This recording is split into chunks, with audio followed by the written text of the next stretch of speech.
Tá, eu sei que eu tô atrasado, todo mundo já fez essa merda, mas pelo menos no final do vídeo tem uma surpresa. Assiste até o final, garanto.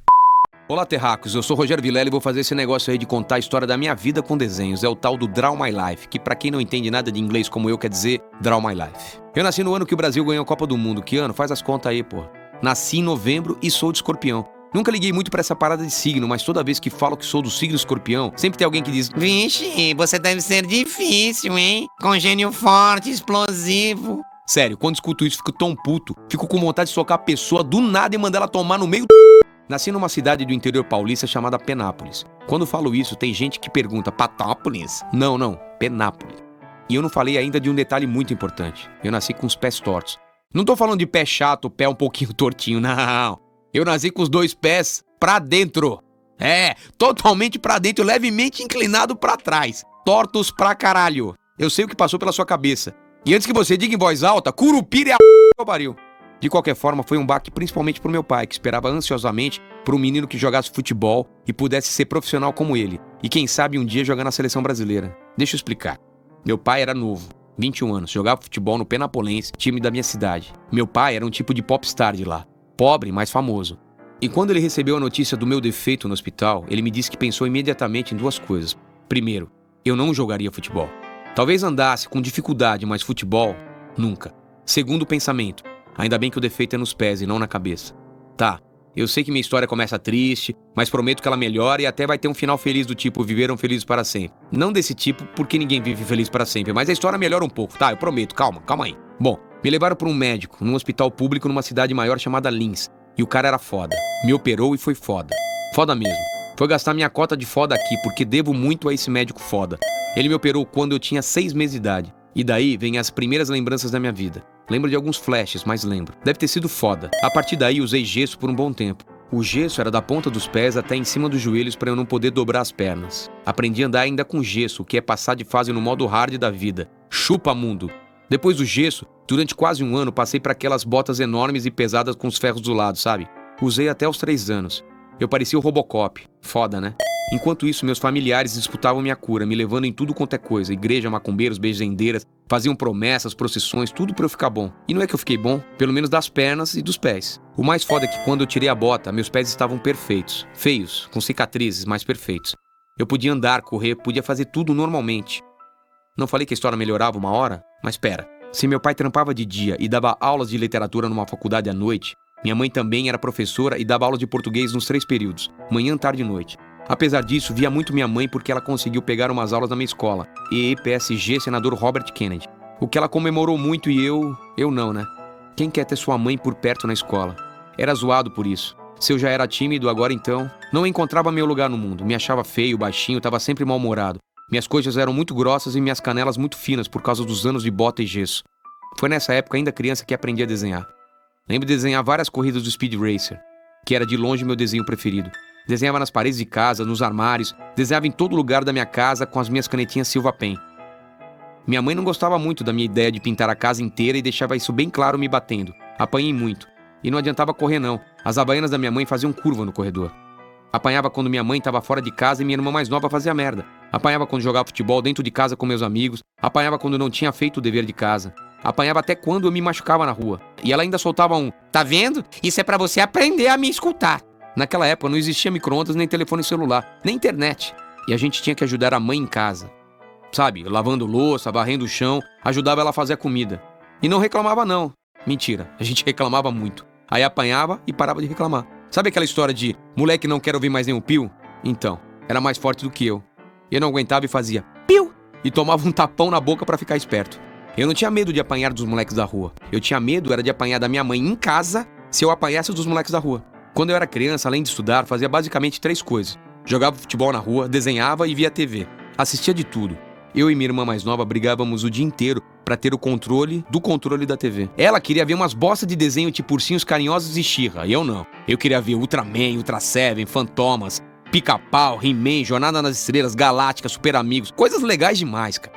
No futebol, eu fui melhorando cada vez mais, então eu me achei na vida. Quando você entende que sabe fazer alguma coisa bem, você se encontra.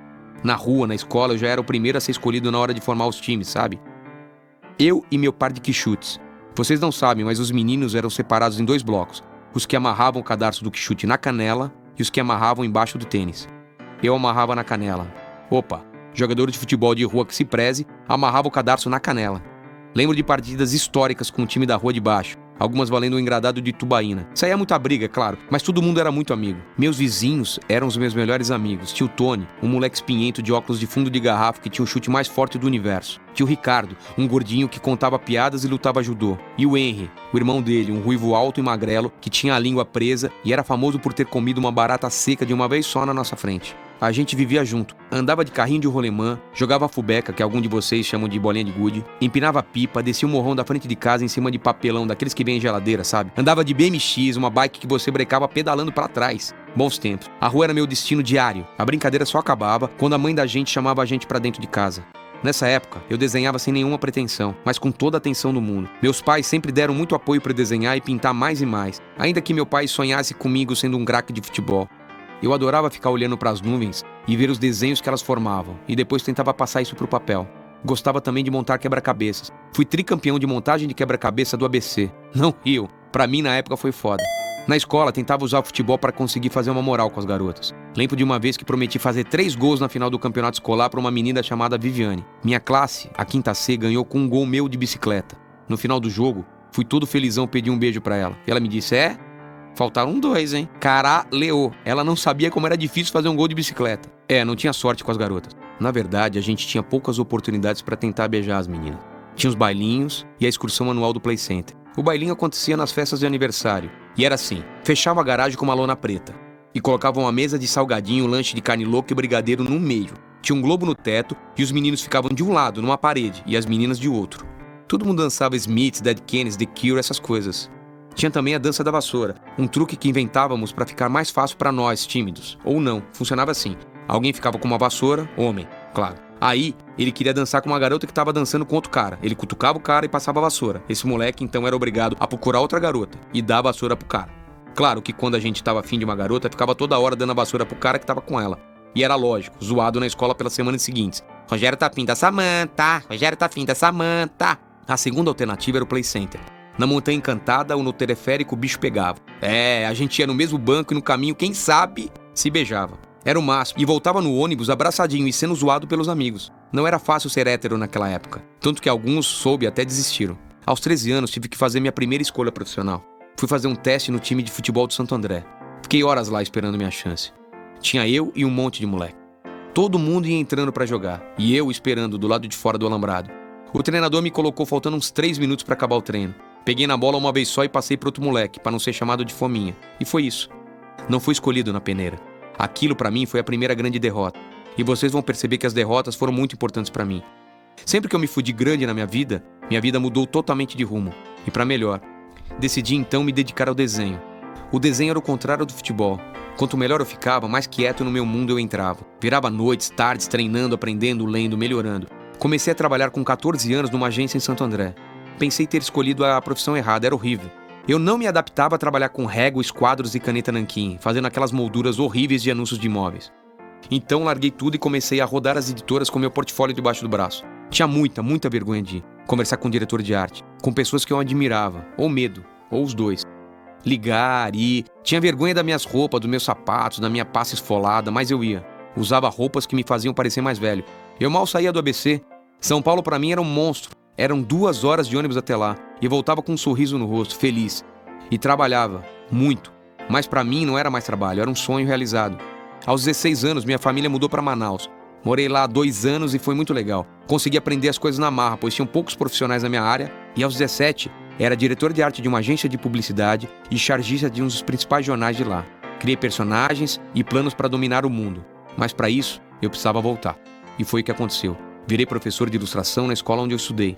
Fiz tiras para a Folha de São Paulo e em 91 eu fiz minha primeira história em quadrinhos para a Bienal Internacional do Rio de Janeiro e ganhei o primeiro prêmio. Gostei da ideia de juntar desenho e escrita numa coisa só. Nessa época, um pessoal estava mandando desenhos de brasileiros para editoras americanas. E não é que rolou? Eu e uma dezena de brasileiros começamos a publicar nos Estados Unidos. Fizemos o que se chamou depois de invasão brasileira nos comics. Fiz histórias em quadrinhos, ilustrei cards do Magic, fiz capas para livros de RPG, mas o que eu queria mesmo era contar minhas histórias. Pausa. Aí vinha a minha segunda derrota. Aos 25 anos tomei um pé na bunda, daqueles de perder o rumo. Fiquei mal pra caramba, emagreci 15 quilos em 3 meses. Queria mudar de país e ir embora. Mas minha vida sempre mudou radicalmente depois das derrotas, lembra? Resolvi chutar tudo, sair da acomodação.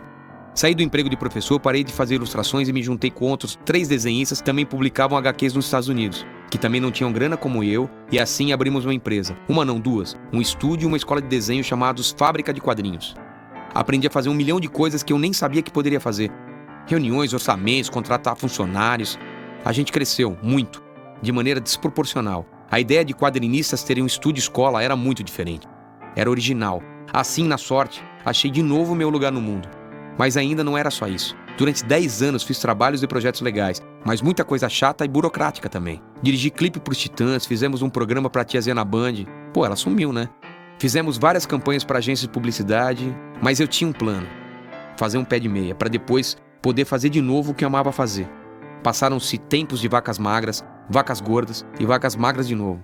Até que consegui fazer minhas coisas autorais, meus livros, meus filmes e tocar o Mundo Canibal, que a essa altura havia se tornado algo monstruoso de grande. O Mundo Canibal surgiu assim. O Rodrigo Piologo era um aluno da minha escola e tinha uns desenhos muito fodas. Eu falei que ia falar muito foda. Eu tinha uns personagens também e a gente resolveu juntar forças. O irmão dele, o Ricardo, entrou na parada e assim nasceu o Mundo Canibal. Foda, né? O que havia começado com 3 caras sem muito a perder deu muito certo. Resumindo, aí a Fábrica de Quadrinhos teve uma proposta milionária de uma empresa grande de entretenimento. Era a época da bolha da internet. A gente nunca tinha ouvido falar em tanta grana. Isso subia nossas cabeças. E enquanto a negociação acontecia entre os advogados, imaginávamos como iríamos gastar toda a nossa grana. Parecemos aquele desenho do Pica-Pau, lembram? Mulheres, automóvel, mulheres, iate, mulheres, mansões, mulheres. Tá, eu nem esperei o contrato ser assinado. Fui otário, eu sei. Gastei por conta, gastei muito. E o que aconteceu? Depois de meses não chegamos num acordo e não rolou grana nenhuma. E ainda a gente gastou uma puta grana com o advogado. E eu tinha comprado uma porrada de coisas a prazo. Foi uma merda. Os sócios começaram a brigar e se desentender. Nos separamos e eu fiquei com o estúdio e eles com a escola. Sem grana pra nada, eu perdi meu carro, quase perdi um apartamento que foi a leilão 2 vezes por falta de pagamento. Mais derrota. E o que acontece a seguir? Mudanças. Pra melhor, é claro. O estúdio cresceu de tamanho e importância, virei noites e noites e quando me dei conta, depois de alguns anos, tinha recuperado tudo. E mais do que isso, tinha a chance finalmente de fazer o que eu gostava. E então veio a comédia, em 2009. Não sei como nem por que eu resolvi fazer stand-up. Um cara tímido que nunca havia subido no palco na vida, mas fiz. Faço até hoje. E foi a melhor decisão da minha vida. Com ela, rodo o país e vou a lugares distantes, diferentes. Lugares que eu não iria se não fosse a comédia. Conto minhas histórias e ouço histórias. E sou muito bem recebido. Nunca me senti tão bem acolhido como agora. Parece que fazer as pessoas rirem, ainda que por uma dezena de minutos, tem um impacto pra lá de positivo. Elas te tratam com respeito, com alegria, com admiração. E juro, no palco me sinto em casa. Claro que eu deixei de falar muita coisa aqui. Sobre teatro, cinema, programa de televisão, história em quadrinho, casei por 8 meses, separei, morei junto, fui vice-campeão paulista de jiu-jitsu, essa é uma história engraçada. Eu viajei, desenhei, pintei o quadro, estudei para ser pastor, operei o joelho 3 vezes, quebrei os ossos do meu rosto, bati o carro, comemorei título do Corinthians, fiz improviso, comi umas gostosas, dei pé na bunda, tomei pé na bunda, conheci gente legal, gente chata, xinguei, bati, apanhei. Ou seja, eu fiz e faço tanta coisa diferente hoje em dia que nem sei como dá tempo. É o lance dos sonhos, sabe? No fim, tudo é sobre os sonhos. Ainda gosto de olhar para as nuvens procurando desenhos nelas. Sou muito grato de ter sempre trabalhado com quem admiro. Dividir o palco, o campo, uma publicação, um estúdio com gente mais gabaritada e genial do que eu. Com pessoas que acreditaram em mim. Ainda que eu seja tímido, ainda que eu seja mal-humorado e inquieto, sempre. E sempre me pergunto aonde eu quero chegar. As perguntas que eu me pergunto são perguntas sem resposta, mas me fazem continuar seguindo em frente. Faço milhares de planos. Tenho 1 milhão de sonhos. Alguns chegam rápidos, outros demoram. Outros nunca virão, mas quer saber? Ainda tô me divertindo como nunca. E acho que tô vivendo o melhor momento da minha vida. Encontrar um final pra uma história é sempre a parte mais difícil. Ainda mais quando ela ainda não terminou. Não tem aquele papo de e viveu feliz para sempre. Vou terminar como sempre termino meus shows de stand-up. Meu nome é Rogério Vilela e vocês foram uma plateia maravilhosa. Obrigado. Peraí. A história não acaba assim não, porque aconteceu mais uma coisa. Uma coisa bem foda. Aconteceu das pessoas pararem de ficar reclamando das coisas só na internet, nos bares. Aconteceu do povo ir mostrar sua insatisfação nas ruas. Primeiro eu vi pela janela da minha casa. Depois, pela janela da minha TV. Depois eu estava nas ruas. Tá aí o país do futebol, da bunda, do samba, da corrupção e do vamos levar vantagem em tudo. Começou a mostrar outra cara. Uma cara amarrada, insatisfeita e faminta por mudanças. Mas as mudanças acontecem de dentro para fora. É o que tá acontecendo. E é só o começo. Um começo foda. Foda demais, muito foda. Foda, foda, foda.